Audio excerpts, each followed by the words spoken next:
Sir जैसा कि आप जानते हैं यूरोप का एक बहुत अच्छा देश है जिसका नाम है नॉर्वे। हाँ हाँ हाँ। आज उसकी हम एक वीडियो देखने जा रहे हैं और वीडियो का टाइटल है हम्म। कि नॉर्वे आखिर इतना अमीर बना कैसे। ऐसे है। तो मैं चाहता हूँ आप इस वीडियो को देखें, समझें और इस पर अपनी प्रतिक्रिया दें।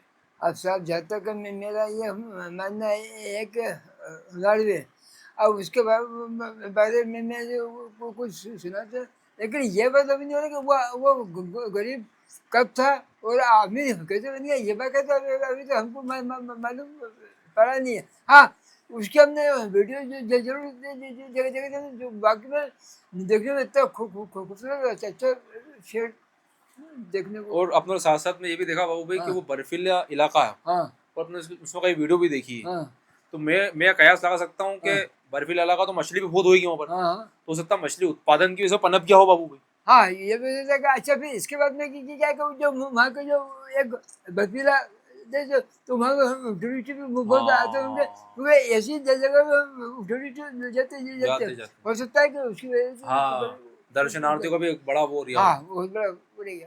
सर बहुत दिलचस्प वाक्य है और यूरोप के तमाम देशों में इसका भी एक अपना छाप है। उसे ये जरूर लगाए, देखना चाहेंगे, बड़ा दिलचस्प वाक्य लगाया जाए। In the late 18th century, one of the great historical economists, Thomas Malthus, toured the picturesque but climactically harsh Danish-controlled Norway.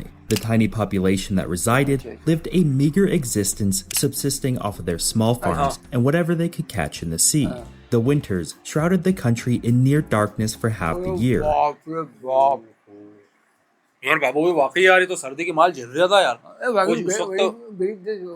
सर्दी के माल भी जल्दी और आर्थिक तंगी से भी था और आबादी भी कम लग रही है मुझे। And the amount of land suitable for agriculture was minute at best. Efficient travel in this mountainous country was almost impossible. Towns were remote and isolated, and its citizens were poorly educated, if at all. यार कहने मतलब ये हुआ है रैन जी कि वो देश जो है चारों तरफ से भरेगा मार, अगर जो तंगी भी, बर्फीली सर्दी भी, उसके बाद हर चीज मतलब कमजोर था। Long gone was the age of Viking conquests, bringing the riches and plunders back with them. Norway was not rich, but in fact, very poor. In the decades after the visit, things got even worse. Plagued with wars, blockades, and embargoes, Norway's economy was in ruins, and famines spread across the land. Norway, in a lot of ways, was destined to remain underdeveloped and unimportant. यार जिस हिसाब से अभी तक अपन जो video देखने और जिस हिसाब से ये बताया जा रहा था, तो बाकी में आर्थिक तंगी से चली वो था और हर तरह से मार खाया हुआ था। वो आगे प्राकृतिक तंगी से भी गुजरा, अकालमा हो गया और फिर प्रतिबंध भी लग गए। Yet today, if you don't include micronations, Norway is the second richest country on earth, one of the happiest, the seventh healthiest. यार ऐसा हुआ कैसे? आप तो वो बता, फिर आपने ये तो बता दे कि पहले क्या था, वो क्या है, और अब वो इतने देशों में दूसरों पे तो अभी है क्या दिखाओ। And it's ranked the most democratic nation. In almost every metric that measures the prosperity of a nation, Norway is near the top, and all of its citizens are technically quarter millionaires. But how? Many countries have tried to do what Norway has done, and ended up even more impoverished than before. ये जो गजब का बदलाव आया, वो पहले जंगल और आज देखो आहा क्या घनी आवाज़, क्या सुंदर और इतना तेज बदलाव आया कैसे, मैं तो ये जानना चाहूंगा। How did Norway become so insanely rich while other nations failed? And is Norway's economy just too good to be true? This video is sponsored by Blinkist, an app that condenses the key insights from nonfiction books that you can read or listen to in just 15 minutes. With over 5,000 titles to choose from, you can understand powerful ideas from economics, history, personal development, and much more. Some of my favorites include Americana, a 400-year history of capitalism in America, Putin's People, a look at how the KGB took back Russia and then took on the West, and the one that inspired the topic of this video, video, the narrow corridor, which weaves together a vast history of societies and economies to answer why some nations achieve liberty while others don't. I actually listened to this via Blinkist shortcasts, which are essentially short podcasts that are fantastic for daily commutes. By joining Blinkist, you can supplement and expand on topics talked about on this channel and much more. Right now, Blinkist has a special offer just for my audience. Click the link in my description to start your free 7-day trial with Blinkist and get 25% off a premium membership. These are the countries with the world's largest reserves of oil. Collectively, they account for 84.9% of the remaining supply, yet they only make up 7.9% of the world's GDP. Venezuela has almost a fifth of the total, yet it's the poorest country in the Western Hemisphere. यार छतरी अगर तेरे देश के पास है तो ये अपना कोई इतना गरीब को समझ ये तो समझ में नहीं आ रहा है। अब बाबू ये तो अंतरराष्ट्रीय राजनीति है। अपन छोटे गांव के ठेपे अपन क्या समझ पाएंगे क्या चीजें हैं। हाँ ये बात तो सही है बेगा देखो चलो वाला काम। In fact, most countries on this list have severe economic or social issues. Saudi Arabia, Iran, Iraq, Kuwait, and the UAE all suffer from human rights abuses and extreme inequality. Russia has been in decline for decades, and Libya has been in a state of anarchy since Gaddafi was overthrown in 2011. This is what many economists call the oil curse. यार इतनी सारी चीजें जब हो गई हैं तो ये मान के चलो तेल के कमी होना तो जाएगा भैया यार। Today, oil and gas accounts for 27% of all energy generation, even as the world inevitably tries to move toward better and cleaner sources of energy. Oil today, and for a long time, will be a necessity. With oil nearing its highest price ever, you would think that having a large quantity of it would be a blessing for a nation's economy. The problem with oil is that it's like winning the lottery. All of a sudden, sometimes overnight, nations start to get inundated with mountains of money. बाबू बिल्कुल सही बात बोल रहा। Lottery जिसने जैसे मामला, अगर जिसके देश में तेल निकल गया वो तो रातों रात करोड़ बन ही गया हो तो बगैर कुछ मेहनत करे। बिल्कुल लॉटरी वाली बात हो गई है क्योंकि क्या है हम तेल के बिना तो कुछ नहीं। अब तेल है तो ये गाड़ी है घोड़े हैं ट्रेन है वगैरह ये सब ये तेल चलने दे। अब ये चीज जरूरी अगर तेल नहीं तो कुछ भी नहीं है। दुनिया ठप है फिर। They use it to lower taxes and dramatically increase spending. As the oil industry starts to snowball into the most powerful sector of the economy, it starts to box out and overshadow all other industries. As more oil is exported, the demand for the local currency increases, boosting citizens' buying power abroad, but also crippling domestic manufacturing. New politicians promise to spend more to get elected, and dictators do the same to remain in power, choosing to spend today instead of saving for tomorrow. Often, the government becomes corrupt. The wealth is funneled to a select few, and before you know it, the economy is rich on paper, yet the average citizen suffers. But there seems to be a single extraordinary exception to the oil curse. बिल्कुल आपने इतनी बड़ी बातें बोल दी हैं। अगर कोई भूले से अगर किसी ने ये शब्द निकल जाए तो समझना कि उसका जेल जाना तो तय भैया यार कुछ भी कर लो आप। आपकी हिम्मत को सलाम। आपने पुरानी बातें सामने निकाल के ला रहे हो हकीकत। हाँ यार। As you might have guessed, that country is Norway. But why didn't oil destroy Norway's economy? What makes it fundamentally different from Libya, Venezuela, Saudi Arabia, and all the other small oil exporting nations?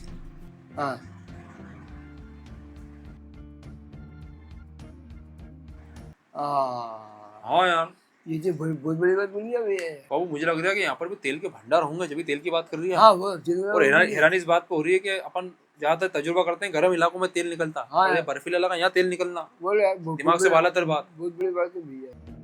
About 100 years after Malthus's visit, Norway had just gained its independence when it separated from Sweden. It was still uneducated and still poor. Its economy was centered around shipping raw resources like timber, fish, and minerals, and it had little in common with its rapidly industrializing southern neighbors. But it did have some things going for it. Over the prior half-century, in the age of free international trade, Norway built the world's fourth largest merchant fleet, gaining them valuable expertise in shipping, trade, and technology, and being an important source of foreign currency. वाह यार क्या दिमाग लगाया Norway वालों ने यार। ये समुद्री डोला बनना ना बाकी में आगे जाके इनके लिए बहुत कारगर साबित होगा भैया। Norway had also coalesced a strong parliamentary system during its struggles for independence. and with it arose universal suffrage, workers' rights, and strong social reforms. Its wide distribution of political power and checks and balances served as a strong backbone to future prosperity. बहुत बढ़िया भी है, बहुत बढ़िया है। जहाँ चौतरफा पिटा हुआ था, अब चौतरफा विकास हो रहा है बाबू। देख लो आप पहले क्या चल रहा आज क्या देखो आप यहाँ तक संसद में भी बहुत अच्छा निर्माण कर लिया उन्होंने। Their geography, while harsh, also enabled immense amounts of cheap hydroelectricity, laying the seeds for industrialization.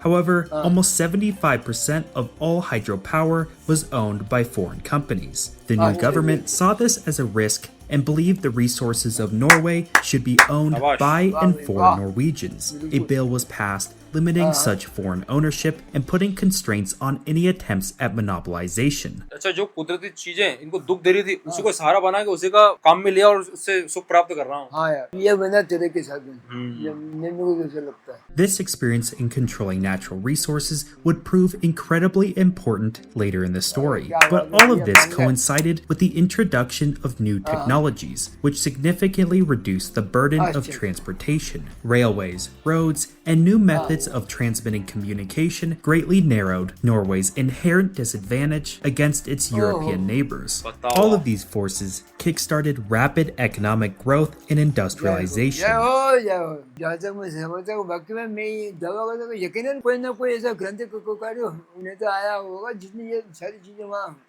लागू करी और इसका निर्माण करा। आज देखो लोग इंडस्ट्री डल गई बड़ी। But one way in which Norway differed was its very strong ties to welfare, education, and public industry that would serve them well later on. Norway would largely keep on growing, but being small and reliant on international trade meant it was swept up in the global economic and geopolitical forces of the early 20th century. It was officially neutral in both world wars, but its merchant fleet took a massive hit in the first, and on April 9th, 1940, it was invaded and then occupied for 5 years by the Germans. Hitler तो यहाँ भी नहीं माना यार, इस पे भी attack कर दिया था साले ने। वो तो क्या है हिटलर से था उसको मर जा काम करना अब ने जब देखा कहां यहाँ जा रही है बस वो हमने कर दिया अब उसने इच्छा कर दी उसको एक ही काम क्या इंसानियत का गला घोटना इसको एक ही काम था। By the end, like many other nations, Norway was left to pick up the pieces of its country and economy. It joined many international organizations and was one of the largest recipients per capita under the United States' Marshall Plan. The Labour Party seized the blank slate and worked to establish strict social democratic rule with a large emphasis on the public sector and centralized planning. क्या बात है यार। हाँ यार दूसरे युद्ध के बाद वो फिर पिटेगा ये बात तो समझ आई जब दूसरे युद्ध while also allowing the inherent economic benefits of private competition to thrive. From 1945 to 1975, Norway produced an incredibly reliant and strong 3.3 GDP growth per year.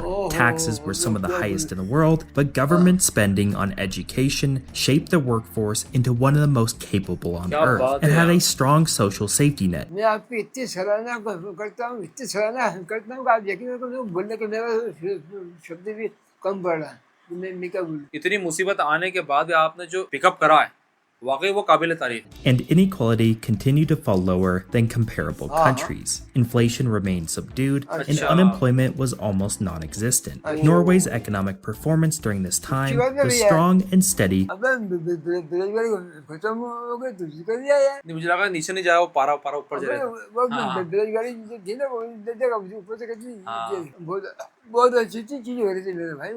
But it was a far cry from being the economic powerhouse it is today. अभी भी दूर था भैया। By the 1960s, Norway was no longer poor. It had largely caught up with the other European nations, but it was still just an average performer. That was about to change. With the discovery of large reserves of natural gas found in the Netherlands, speculation started to arise about oil being located in the North Sea. But there was a problem. If there was vast amounts of oil beneath the waves, whose was it? After some back and forth, Norway asserted its claims over these waters. The Norwegian government was skeptical about the idea of oil residing on the continental shelf. तो तीन जगह पे कब्जा करना बहुत जरूरी था। ये बात दूसरा जगह नहीं तो बिल्कुल सही बात। तो दूसरा अगर आ गया शक्तिशाली तो वो कब्जा जमा ले, अपन बैठे के बैठे रह जाएंगे। बिल्कुल ये उन्हें बहुत अच्छा करा है। But it nevertheless started to divide up and sell licenses for oil exploration. One such company, Phillips Petroleum, started drilling. Well after well, try after try, they continued to find nothing. Due to some technicalities in their contract, Phillips gave it one last shot, but this time deeper. At last, in 1969, the first drops of North Sea oil was extracted, and not just a little, but massive quantities of it. मुबारक हो, बहुत बहुत मुबारक हो। बहुत मुबारक हो भाई, आपकी ये कोशिश कामयाब हुई, इसके लिए बड़ी खुशी हुई। अब आप देखो कि वो देश कैसा फलेगा फूलेगा, क्योंकि काला सोना निकल चुका है जमीन में से। A black gold rush quickly ensued, and in less than a decade, Norway was producing more oil per resident than any other country on the planet. The oil sector became a titan. Thousands of high-paying jobs opened. Sleepy fishing towns became petroleum powerhouses. देखो बाबू, जहाँ मछुआरे मछली निकाल के धंधा करते थे, आज वहाँ पर वही मछुआरे पेट्रोल निकाल के पेट्रोल बेचेंगे। फिर तो तरक्की तो होने ही भैया, देखा जाए तो बाकी में पेट्रोल काला सोना ही अच्छे से। Billions of dollars started rolling in, and Norway's economy was forever transformed. But we have heard about this before. The beginning of Norway's oil story had many similarities with other oil-rich nations. While foreign companies rushed into Venezuela, profiting handsomely and returning little more than propping up its dictatorship, Norway tried another way. Unlike in Venezuela, where absolute power was already in the hands of a single man, Norway's political power was already widely distributed, making it impossible for a single person or group to benefit themselves. ये अच्छा करा कि एक को ताकत नहीं थी, सब जगह ताकतें बांट दी, सब जगह अलग अलग डिपार्टमेंट बांट दी। वरना अगर एक के हाथ में आएगा तो अपनी मन की करेगा। इसके बांटने से क्या हुआ कि वो जो एक ही कंपटीशन का दूर जाएगा और जनता का फायदा ज्यादा होगा। अब जनता का भी देश का जनता मतलब देश। At the expense of society. Therefore, Norway's government was not only able to, but restricted in making decisions based on the utility to the whole nation. Norway had also watched the oil curse happen across the world. It knew that oil luck did not mean permanent luck. Much like its battles with the hydro companies immediately after independence, Norway took the same approach with oil. To the government, the natural resources of Norway belonged not to foreign oil companies, but to the people of Norway. These companies could help explore, drill, and extract the oil, but a majority of profits earned was to be funneled to the state. ये बहुत अच्छा हुआ कि राज्य को भेजना है ना, जनता का फायदा। ये बहुत अच्छा फैसला लिया। यार यही होना चाहिए, नहीं तो होता है कि क्या अमीर तो और अमीर हो जाते हैं और गरीब बेचारे और गरीब हो जाते हैं। तो ये उन्होंने जो करा बहुत अच्छा करा।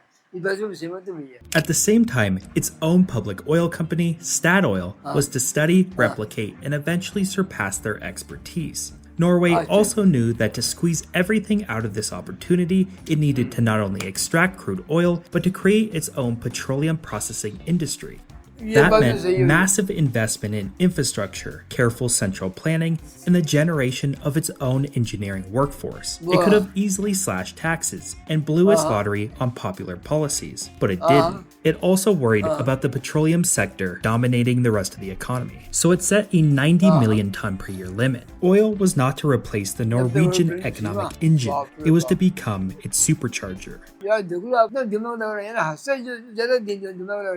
कौन सी चीज कहाँ आ रही है, कैसे करना है, एक एक चीज पे ध्यान देता है वो कि इससे ये फायदा है, इससे ये नुकसान, इससे ये फायदा, ये नुकसान। सबको बराबर के मौके दिए जा रहे हैं, ये बहुत अच्छी बात है, इससे फलेगा फूलेगा देश। But things were not perfect. Norway knew it wanted to spend the money to benefit its people, but it was not entirely sure how best to do this. The oil industry expanded, and so did prices. More money came in than the government knew what to do with it. Then, in the early 80s, oil prices plummeted, and a recession began. Economic growth stagnated for almost a decade.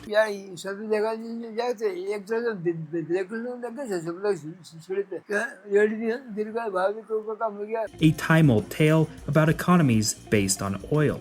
Norway was not squandering its oil revenue, but it needed to do something more.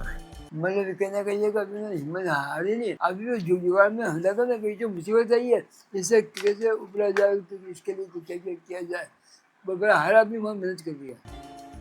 your economy is at the mercy of a single commodity price, the solution is to diversify investment. This is exactly what Norway did when it created its government pension fund in 1990. Other governments tried this, but their political climates enabled them to become personal piggy banks to whomever was in charge, voiding them of their initial intended purpose, to save for when oil no longer showers the economy in money. अभी तक तो देखा जा रहा बाबू कि अभी तक जो कुल मिला के पैसों की बरसात हुई वो तेल की वजह से ही हुई। Norway's sovereign wealth fund was different, and the government structured it in such a way as to not become corrupted. The government can only spend the profit it expects to generate. That means that new politicians cannot run on the promise of spending more today at the expense of tomorrow. And it also follows strict investing rules. मतलब कहने का ये कि जो नेता लोग हैं उनके लिए भी गाइडलाइन ऐसी बना दी है कि उसके खिलाफ तो दे नहीं सकते। कोई भी नेता कोई भी बात करेगा कि उसको दायरा दिया उसी में बात करेगा, ना तो उससे एक कदम पीछे ना एक कदम आगे। It cannot invest in oil companies, nor companies that follow unethical practices. And maybe most importantly, it cannot invest in Norwegian companies. This might seem strange at first, but the purpose of the fund is to diversify risk. If the Norwegian economy was to hit a steep recession, the fund wouldn't, because it's not invested in Norwegian companies, and therefore it provides a safety net to short-term domestic shocks. बाबू भाई उनकी बुनियादी जो ढांचा है नी इतना मजबूत बना है पहले के लोगों ने कि अगर नई पार्टी पे आ जाए तो उसको हिला नहीं सकते, बिगाड़ नहीं सकते। कोई सवाल ही नहीं भैया, बिल्कुल एक एक चीज को उन्होंने नाप के तोड़ के वो बनाया ताकि इससे वो मुकरे नहीं। Today, the fund has become the largest such in the world, owning 1.5% of all public companies in the world. At its peak, it was valued at $1.35 trillion, enough for every Norwegian to be handed $250,000. And this amount is expected to keep on growing, while other Scandinavian countries यार ऐसे नेताओं से क्या बात है ना, आप ये देखो कि जनता की जो चाहत है उनको उसको हम प्राथमिकता दे रखी कि जनता क्या चाहती है हम वही काम करेंगे और जनता को हम दिक्कत नहीं आने देंगे। have had to reduce their social spending. Norway is using the interest of its oil revenue to provide healthcare, education, and a safety net to families hit by hard times. Norway still has some of the highest taxes in the world, but its people never have to worry about paying medical bills that they can't afford. अब देखो चिकित्सा का bill अपने वहाँ कितनी tension हो जाती है, ऊपर नीचे हो जाते हैं, कोई बीमारी हो जाती है, उनको फिक्र ही नहीं, अगर बीमारी हो जाएंगे संभाल लेंगे सरकार। Norway has managed to get lucky, but it maneuvered carefully and set itself up for the foreseeable future. Oil is a massive part of the Norwegian economy. It provides high-paying jobs, but it still maintains many other productive industries. If oil went away tomorrow, Norway would hurt, but it would still manage to be one of the wealthiest nations on earth. यार क्या है कि उन्होंने investment भी ऐसा कर दिया है अगर तेरा खत्म होता है नहीं तो किसी को दिक्कत नहीं आना। उन्होंने इन्वेस्टमेंट नहीं ऐसा करा है, बराबर का उन्होंने जो बैठा उन्होंने ये बहुत चक्कर। Does this mean it has the perfect economy, or one that other nations should seek to replicate? The answer is no. Norway has been given an incredibly fortunate situation. Not every country has trillions of dollars of oil sitting off its coasts. हाँ ये बात तो सही है कि ये तो किस्मत की बात होती है। अब उनकी किस्मत में ये चीज थी तो देखो आज वो हमारे तो क्या थे। But its reliance on the public sector has reduced competition and potentially growth, and its cost of living is among the highest in the world. Norway's economy is not perfect for the world, it's perfect for Norway. वो लाख कुछ भी हो बाबू भी, लेकिन जीवन यापन का खर्च भी बहुत महंगा वहाँ पर, ये मत भूलो आप। But what about all the other oil-rich nations? Unfortunately, it appears strong democracy needs to have already been established before being blessed with oil. Otherwise, politicians and strongmen jockey for power, seeking short-term gains at the expense of the future.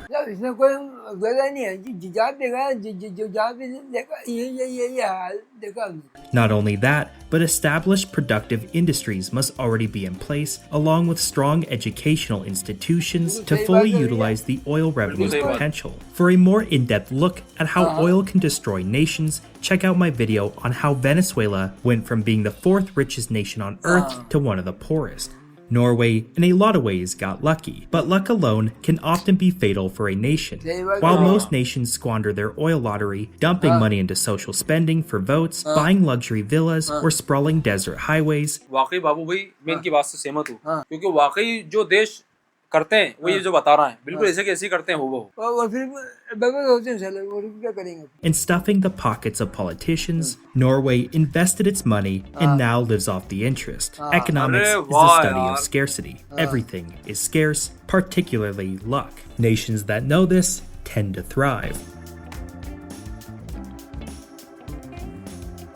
ये बात तो जो है कि अच्छी तरह समझ में आ गई है कि वो अगर पहले गरीब था तो बाद में वो तेल की वजह से अमीर हुआ नॉर्वे। अब क्या उन्होंने तेल के साथ में जो भी पैसा कमाया वो पैसे उन्होंने अच्छी अच्छी जगह पर खर्च किया, उससे क्या हुआ कि क्या उसकी ताकत वो बन गई, आज वो अपने हाँ बिल्कुल, मतलब वो तेल के अलावा दूसरी चीजों के ऊपर भी निर्भर हो गया, सिर्फ तेल पे निर्भर नहीं। उन्होंने तो सभी का काम उन्हें पहले देखा तेल के बाद इससे को कमाया, इसमें खर्चा करना, इसमें खर्चा करना, ऐसे लगाते गया। लगाते ये बहुत अच्छी बात है कि पहले के लोगों ने अच्छी गाइडलाइन बना दी, मजबूत वो बुनियादी ढांचा मुझे लग रहा है सबसे ताकतवर चीज है। अगर सरकारें बदल भी जाए तो नई सरकार भी आए तो उसी के बुनियादी ढांचे के ऊपर ही काम करो, उसी गाइडलाइन के अंतर्गत, तो उससे क्या होगा, उथल पुथल नहीं होगी राजनीति की।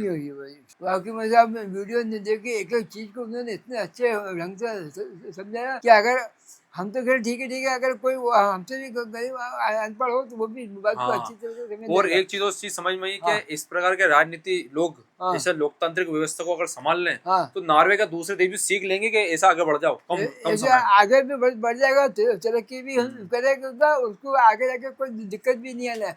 बाकी में वीडियो बहुत ही अच्छी, बहुत ही जबरदस्त और ज्ञान वीडियो थी।